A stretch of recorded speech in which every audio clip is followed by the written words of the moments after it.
Buenos días, soy Leonardo Guidi, analista financiero de Grupo Carey. Hoy es viernes 11 de agosto del 2023 y este es el resumen semanal de los mercados. Bien, semana de toma de ganancias en Estados Unidos, relativamente tranquila. Por el momento, la verdad es que lo único que puedo decir es que no hay demasiado para preocuparse. Vamos a ver, desde el último máximo que se hizo, 3% de baja, o sea que esto todavía ni siquiera entra dentro de lo que podríamos llamar una corrección, o sea, entre 0,1 y menos 5 de baja desde el último pico, podríamos decir que es una simple toma de ganancias. Entre 5 y 10 ya podríamos empezar a ver de que esto podría tener algún tipo de causa, tal vez en la mayoría de los casos ligada siempre a sentimiento inversor, así que ahí entre menos 5 y menos 10 podríamos empezar a analizar, bueno, a ver qué está pasando y siempre tratando de buscarle una causa dentro de lo que es el sentimiento inversor, porque la verdad que en cuanto a deterioro de fundamentos, bueno, es más complicado de analizar y aparte tarda en manifestarse, sobre todo en los índices, el tema de un deterioro generalizado de los fundamentos de las compañías, algo más transversal que afecte a varios sectores al mismo tiempo. Ahí ya estaríamos hablando por ahí algo relacionado con la economía, con la política, algo, bueno, como claramente vimos el año pasado. Pero seguimos estando dentro de lo que es una corrección menor y ya sí, cuando la baja desde el último pico que hizo el mercado, que no necesariamente tiene que ser un récord histórico, puede ser este último pico alcanzado, cuando ya esa baja ya supera el 10%, ahí sí ya tendría más sentido empezar a dedicarle un poco más de tiempo, porque ahí ya cabe más la posibilidad, hay una mayor probabilidad de que esta baja ya no se deba a algo relacionado con el normal movimiento de los mercados, el movimiento browniano, como vemos acá siempre en los gráficos, en forma de serrucho, con subas y bajas, y tampoco algo ya ligado a sentimiento inversor, sino que ahí ya cabe más la posibilidad de que esté gestándose algún tipo de deterioro en los fundamentos de las compañías que eventualmente veremos en el futuro reflejado en los balances y que el mercado, como siempre se adelanta, ya lo está descontando ahora, algo ya relacionado con la economía, con la política. Y bueno, entonces ya ahí sí empezar a analizar, pero mientras estamos en este tipo de correcciones, de tomas de ganancia, mi principal sugerencia es que no perdamos tiempo, o sea, no perdamos tiempo. Yo entiendo que los medios financieros, o sea, tipo Wall Street Journal, Market Watch, incluso, bueno, la gente en Twitter que se dedica al análisis financiero, la gente que tiene canales de YouTube que se dedican al análisis financiero, bueno, como yo, obviamente, obviamente que muchos van a intentar racionalizar, bueno, a ver por qué está bajando el mercado desde hace 2 semanas, porque obviamente también es cierto que hay que llenar espacio y bueno, hay que llenar notas en las páginas web de noticias o en videos en canales de YouTube, pero lo cierto es que cuando la baja ha sido un 3% desde el último máximo parcial que ha hecho el mercado, la verdad es que responde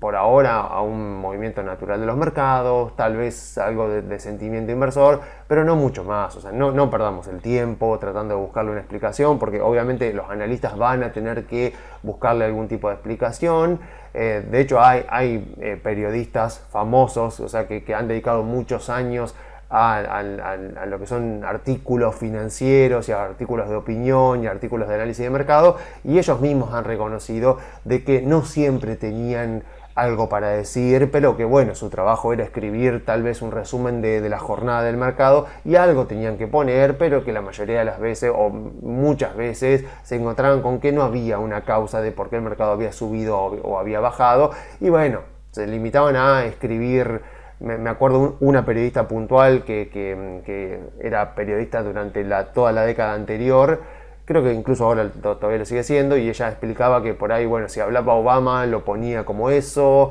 si salía algún dato, bueno, le ponía que el mercado tal vez había reaccionado a eso, pero nunca puede estar muy seguro, o sea, y mucho menos cuando estamos hablando de movimientos de corto plazo. Entonces, básicamente todo esto que estoy diciendo es como para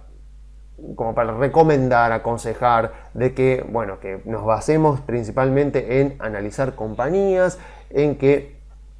nos dediquemos principalmente a estudiar aquello que hace subir a las acciones en el mercado, que son en definitiva las ganancias de la compañía, que están ligadas por supuesto a sus negocios y a sus ventajas competitivas, y no que tratemos de andar adivinando por qué el mercado subió, por qué el mercado bajó, porque son tantas las variables que convergen ahí que puede ser que tenga algo que ver con los fundamentos de la compañía, o puede ser simplemente que tenga que ver con que el mercado está en un momento de optimismo, de pesimismo, de escepticismo, que pasó algo y no cayó muy bien. O sea, puede ser que haya ocurrido algo que no deteriora los fundamentos de las compañías, pero que cayó mal en el mercado, algún tipo de información o alguna cuestión política, por ejemplo, y bueno, eso cae mal y circunstancialmente podemos tener algún tipo de toma de ganancia, o simplemente que el mercado se mueve así, o sea, simplemente que hay toma de ganancias, en el mercado convergen todo tipos de inversores con diferentes horizontes temporales, con diferentes tolerancias al riesgo, con diferentes remuneraciones pretendidas, y bueno, eso es lo que va generando el movimiento día a día de los mercados. Por eso siempre yo recomiendo no intentar predecir el mercado a corto plazo, no intentar hacer trading intradiario, porque busquen los papers, pongan paper intraday trading, o sea, vayan a los journals como ssrn.org, que es un gran journal. Todas las investigaciones que se han hecho han demostrado de que no funciona, que a la larga terminás fundiendo tu cuenta comitente, así que no hay que perder tiempo con ese tipo de cosas. Mucha suerte les deseo a los que lo estén intentando, pero bueno, en su momento yo también lo intenté, pero bueno, el mercado en algún momento te demuestra cómo es la realidad, y bueno, cuando entendés cómo es la realidad terminás diciendo, bueno, ¿de qué dependen los movimientos de las acciones en el largo plazo? De las ganancias que tienen las compañías. ¿De qué dependen las ganancias que tienen las compañías? De los negocios que tienen, de las ventajas competitivas, de su situación financiera, de la estructura de la industria, de la gerencia y de la capacidad que tiene la compañía para expandirse, para obtener altos rendimientos sobre el capital, y también un poco de ayuda del contexto en cuanto a los movimientos que tienen el costo de capital, por ejemplo con la tasa libre de riesgo. Bueno, si nos dedicamos a hacer eso, a analizar eso, a la larga nos va a tener que ir bien, porque si entendemos bien esto y empezamos a tomar decisiones y tenemos un portafolio diversificado, y no digo que tengamos un portafolio diversificado de, no sé, 50 acciones con 15 acciones, 20 acciones, en Argentina incluso tenemos menos para elegir, pero más o menos 10, 15, 20 acciones, ya tenemos bastante diversificación para que los beneficios de la diversificación actúen en nuestro portafolio, y que también podamos dedicarle un tiempo suficiente a cada una de las empresas que tenemos para entenderlas bien, y de esa manera hacer un buen análisis, agarrar el Excel, hacer una buena evaluación y meter en nuestro portafolio 10, 15, 20 compañías de calidad a las que podemos monitorizar más de cerca, y de esa manera aumentar las probabilidades de que nos vaya bien. Y cuando digo analizarlas más de cerca, tampoco estoy hablando de que cada uno de los trimestres en donde sale el balance, ahí tenemos que agarrar de vuelta, volver al Excel, volver a hacer proyecciones, porque lo bueno que tiene esto también es que cuando vos analizás bien una compañía y entendés de dónde viene la ventaja competitiva de la compañía, qué es lo que está pasando con la industria, cuáles son las amenazas externas que tiene la industria, si hay algún tipo de disrupción que puede ocurrir en la industria, algún tipo de aumento de la competitividad, algún tipo de debilitamiento de las barreras de entrada, por ejemplo. Si vos entendés todo eso, después agarrás el último balance, haces el Excel, haces una evaluación, supongamos que por ejemplo la compañía te da que está subvaluada, bueno, después podés perfectamente estar 6 meses, o sea 2 balances más, sin necesidad de volver a actualizar todo. No hace falta estar todos los trimestres actualizando. Entonces, si vos más o menos te organizás, podés ir cada trimestre analizando 3, 4, 5 compañías, y a cada compañía la volvés a analizar de vuelta cada 6 meses, y volvés a agarrar el balance cada 6 meses. Obviamente que cuando ocurre el próximo balance, a los 3 meses, lo mirás un poco para ver si no cambió mucho tu escenario base, si no cambió mucho el ritmo al que está creciendo la compañía, los márgenes de rentabilidad de la compañía, la productividad de la compañía. O sea, si no cambió eso, que en la mayoría de los casos no sucede, entonces seguís adelante directamente con la misma evaluación, y en caso de que sí ocurra algo que para bien o para mal cambia tu escenario base, entonces ahí sí volvés a revisar antes de tiempo la evaluación, como pasó por ejemplo con Nvidia. O sea, Nvidia, bueno, yo venía hablando de Nvidia hace un tiempo. El año pasado, por supuesto, tuvo un mal año, bastante mal año, como habían tenido todas las compañías. En 2021 Nvidia había subido más de 100% en dólares. El año pasado bajó muchísimo y este año, bueno, vieron todo lo que pasó. Pero claro, salió el último balance y fue una locura. O sea, la compañía arriba de 400 dólares.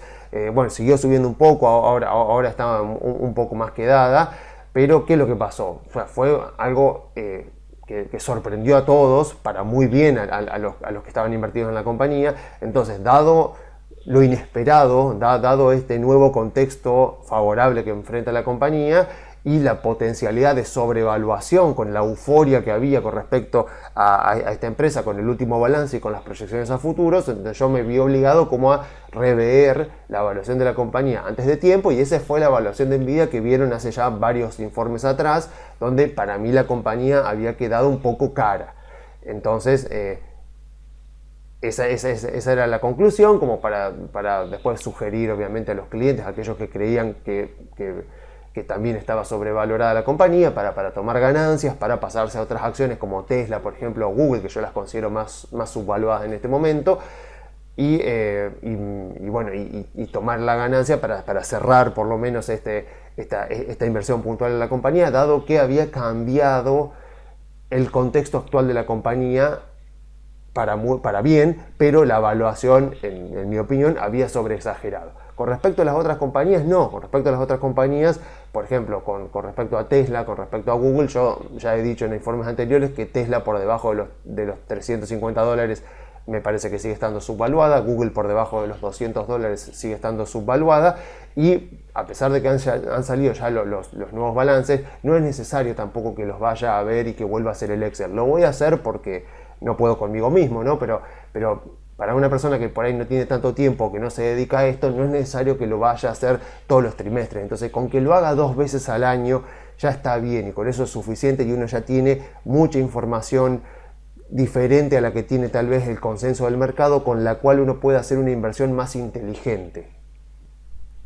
Pero a ver, no me quiero seguir desviando tanto, vamos a lo concreto de esta semana. O sea, si podríamos llegar a encontrar una explicación a ver lo que puede estar moviendo un poco los precios, aunque la verdad que tampoco creo que sea así. Esta semana se publicó el dato de inflación, o sea, se publicó el dato de inflación de julio, que vino igual que el mes anterior, vino con un incremento del 0,2%, así que lo que vemos es que vino exactamente igual al mes de junio, pero a raíz del efecto base, o sea, como el mes de julio de este año divide contra un mes donde vemos acá que después se fue acelerando un poquito la inflación. Fíjense que da como este pequeño rebote de la inflación interanual, pero es lo que se llama un efecto base. Después, en lo que es la inflación núcleo, que podríamos decir que es la que más entre comillas, le preocupa a la Fed en este momento, siguió bajando un poquito, ahora está en 4,7 según lo que vemos acá. Y a ver, está claro que la inflación ya ha perdido su poder de sorpresa y su poder para influir en las expectativas del mercado, porque lo cierto es que bueno, ya después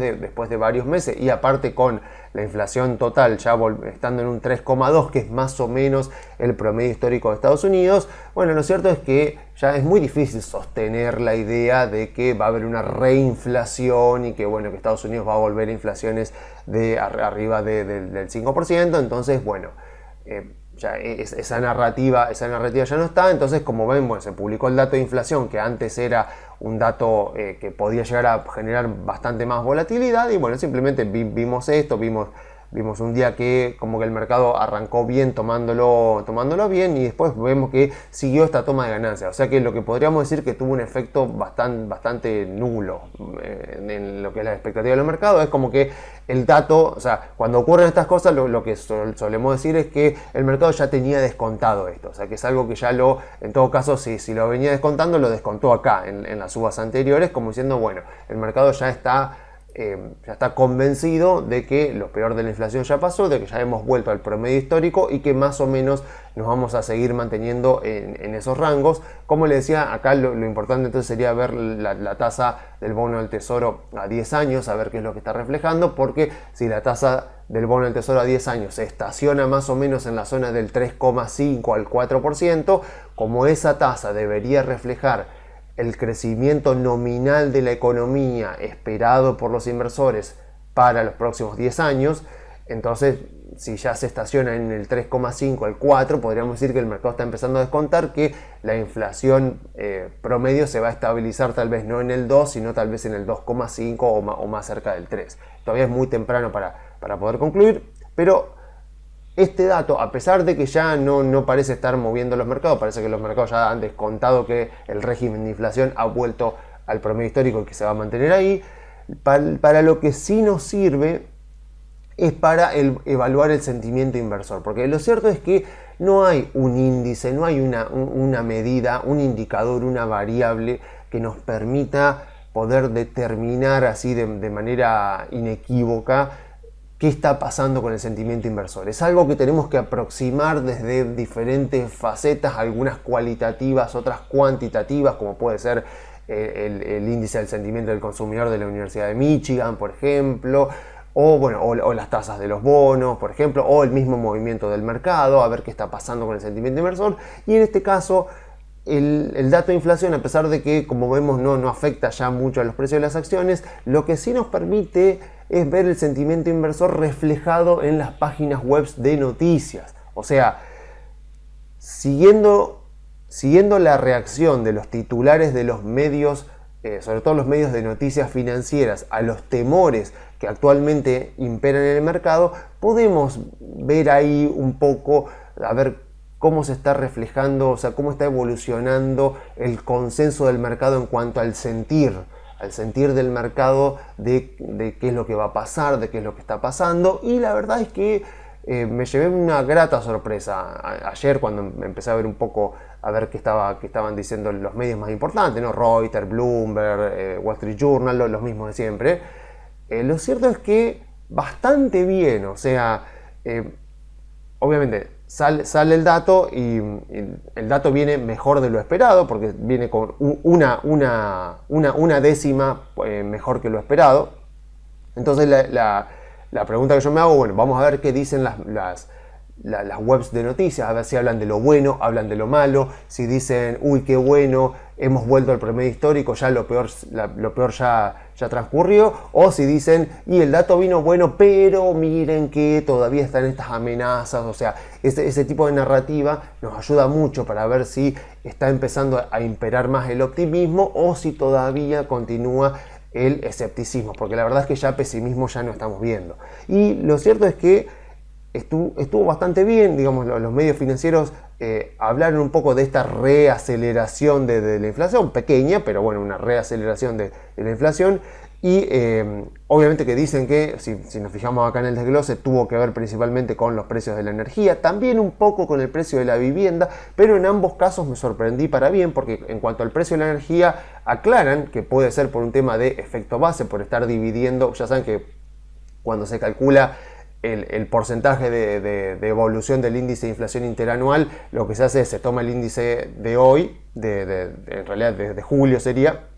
se lo divide contra el de julio del año pasado y se resta 1, cosa de que te quede la variación. Y en este caso aclararon que podría llegar a ser por el efecto base. Y con respecto a shelter, acá que sería todo el tema de alojamiento, que tiene un peso bastante importante, todo el tema de la vivienda en el índice de inflación, aclararon que, bueno, por un lado sabemos que el tema de alquileres, de cómo fueron evolucionando los alquileres,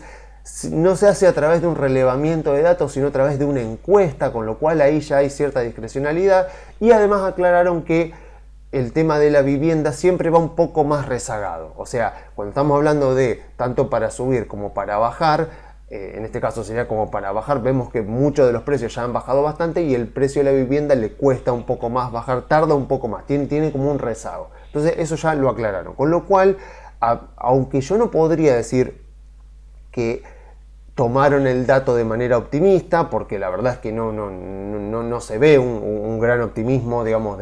de analistas, de medios financieros, salvo algunos casos, por supuesto, algunas excepciones, pero en general no es que están alentando a los inversores a comprar, a decir que esto es abiertamente un mercado alcista, a pesar de que CNBC, si ustedes se meten en la web de CNBC, que también es mi medio de información favorito en el mundo de las finanzas, mucho más que Bloomberg incluso,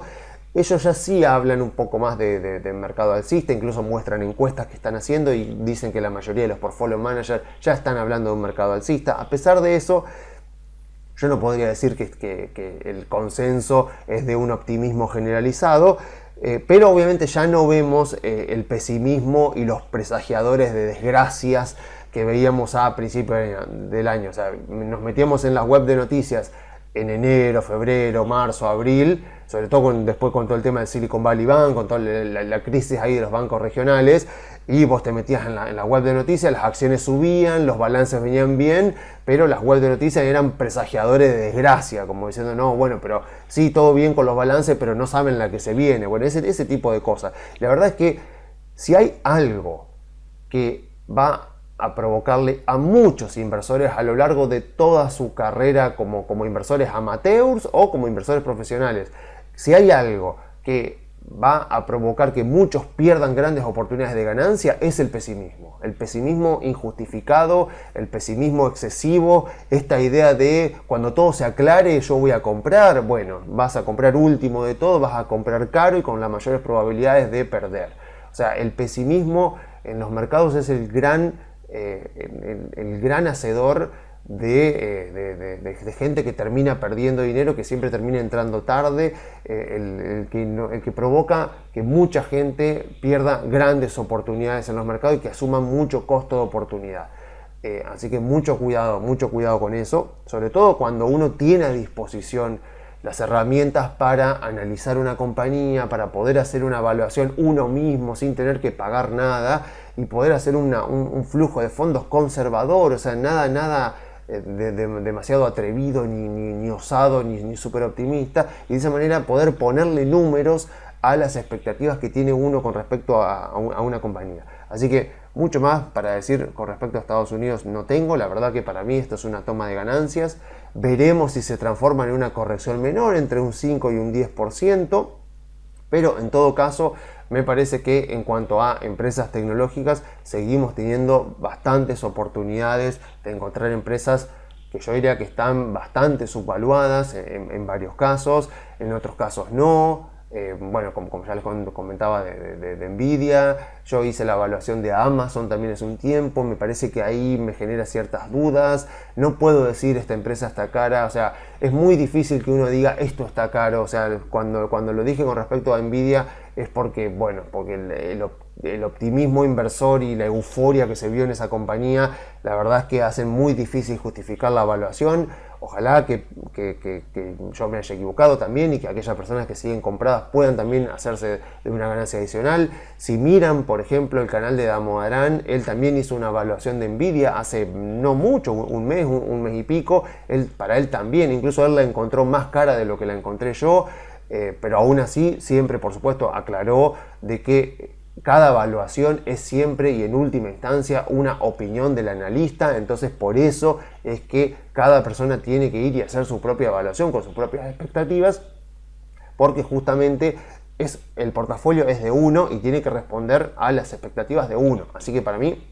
Estados Unidos sigue brindándonos grandes oportunidades. Estamos en el inicio de un mercado alcista que puede llegar a durar años como normalmente lo hacen los mercados alcistas, y siendo el sector tecnológico el más castigado durante el año pasado y el que cuando uno desglosa por sectores sigue siendo el sector cuyas empresas tienen las mayores ventajas competitivas, las mayores barreras de entradas, los negocios que más están creciendo, las industrias que más están creciendo, creo que es de sentido común que uno tiene que tener una gran parte del portafolio metida ahí. Y después el otro, si quiere, puede comprar empresas del sector de la salud, por ejemplo. O bueno, hay gente que le gustan las empresas petroleras, a pesar de que a mí se me hace muy difícil evaluarlas. Pero si no, como yo le digo a los clientes, comprate el 50% de tu portafolio en el SPY, en el ETF del Standard & Poor's. Y con el resto, con el 50% restante, hace inversiones puntuales en algunas empresas que te gusten, de tal manera de que Si esas empresas le ganan al índice, tu rendimiento lo va a superar, y si no, como tenés el 50% metido en el índice, tampoco vas a tener una gran pérdida relativa con respecto al índice, y a largo plazo, volvemos a lo mismo, te va a ir bien, porque lo que nos ha demostrado el índice Standard & Poor's a lo largo de sus casi 100 años de historia es que cuando uno mantiene, no se deja llevar por los movimientos emocionales y mantiene su inversión y confía en que las empresas son capaces a la larga de crear valor para los accionistas y está bien diversificado, a la larga termina obteniendo ese 10, 11, 12 hasta 15% promedio anual que puede dar el Standard & Poor's. Así que hasta acá nomás con Estados Unidos, y la verdad que casi que les diría hasta acá nomás con el informe, porque ahora sería el momento donde yo tendría que hablar un poco de Argentina, pero la verdad es que no tiene ningún sentido que hable de Argentina. O sea, ya está todo dicho, ya está, llegamos a las elecciones primarias, el que quiso comprar acciones argentinas ya tuvo la oportunidad de hacerlo, el que quiso comprar bonos argentinos ya tuvo la oportunidad de hacerlo, el que se quiso dolarizar ya está, el que quiso quedarse afuera y verlo desde afuera, por ejemplo, comprado en CEDAR, ya está, ya no hay posibilidad de cambiar esto. Incluso si están viendo este video ya el lunes posterior a las PASO, este video ya no les sirve para nada, porque lo que va a ocurrir con respecto a las elecciones es que a partir del próximo lunes va a cambiar todo, va a cambiar el contexto del mercado, salga como salga las elecciones, para bien o para mal, ojalá que para bien, pero sea como sea, todo lo que veníamos diciendo hasta hoy, a partir del lunes va a cambiar. Como dicen en Estados Unidos, va a cambiar el régimen del mercado. Vamos a entrar en un régimen totalmente nuevo, en un contexto totalmente nuevo, donde va a haber expectativas diferentes. Ojalá que las expectativas sean buenas y que los resultados de las elecciones nos sorprendan para bien. A diferencia de lo que ocurrió en 2019, acá no ha habido el pago para ver. O sea, en 2019 hubieron muchos que con el entusiasmo de las encuestas quedaban cada vez más a Macri y a Pichetto cerca de Fernández, que fue la fórmula que terminó ganando, como bien lo sabemos. Muchos se entusiasmaron y empezaron a decir, bueno, yo pago por ver. Eso salió muy mal, y ahora muchos dicen, quiero ver para creer. La veo desde afuera, pagaré peaje el lunes o la semana que viene, pagaré peaje, pero no vuelvo a asumir el riesgo que asumí en 2019. Así que estamos en un contexto con muchas menos expectativas, con mucha más cautela del mercado, pero aún así los bonos se comportaron bastante bien. O sea, vieron que las acciones picaron primero durante el año. Vemos acá al Merval, bueno, después de la crisis bancaria de los bancos regionales acá, vemos cómo después se recuperó bastante. Y vimos acá al Merval en dólares subiendo, fíjese, casi un 50% en dólares. Así que vemos que las acciones subieron bastante. No así los bonos, pero por ejemplo, me costó bastante encontrar series temporales del AL30. Incluso bueno, en algunas páginas que busqué, la verdad que no me gustó por la calidad de los datos, pero si me meto en Bima, voy directamente a Bima Data, a la parte gratuita, veo que incluso acá me lo da un poco desactualizado porque me da hasta el día anterior, pero si me fijo desde principios de agosto, o sea, ya la verdad que si pensamos que en mayo, o sea, hace nada, hace unos meses atrás, el AL30 estaba en el orden de 20-22 dólares, y si nos fijamos, obviamente subió 50% en dólares ya anticipando estas expectativas, pero si nos fijamos ya acá en julio, la verdad que estamos hablando de casi un 10%, si yo me fijo, estamos hablando de 8 y pico, y si tomamos el cierre de hoy estaríamos más o menos en esos valores, pero también si tenemos en cuenta lo que pasó con estas nuevas normativas, si uno compraba en contado inmediato, podía haber llegado a comprar por debajo de 30 durante esta semana, la semana anterior, así que estamos hablando de que cerró en 32,64 el L30, o sea que en las últimas semanitas o en las últimas 2 semanas tuvimos más de un 10% de recuperación en los bonos, así que expectativas hay, pero vuelvo a repetir, no puedo decir mucho más porque a partir de la semana que viene todo va a ser diferente, así que todo lo que pueda decir ahora no tiene sentido, así que a partir de la semana que viene volvemos a hablar, volvemos a plantear a ver cuáles son las estrategias que podemos implementar, ojalá que sean para bien, positivas, con expectativas de mucha ganancia en las acciones y en los bonos argentinos. Por lo pronto, bueno, veamos qué pasa en las elecciones y recordemos que tanto en acciones,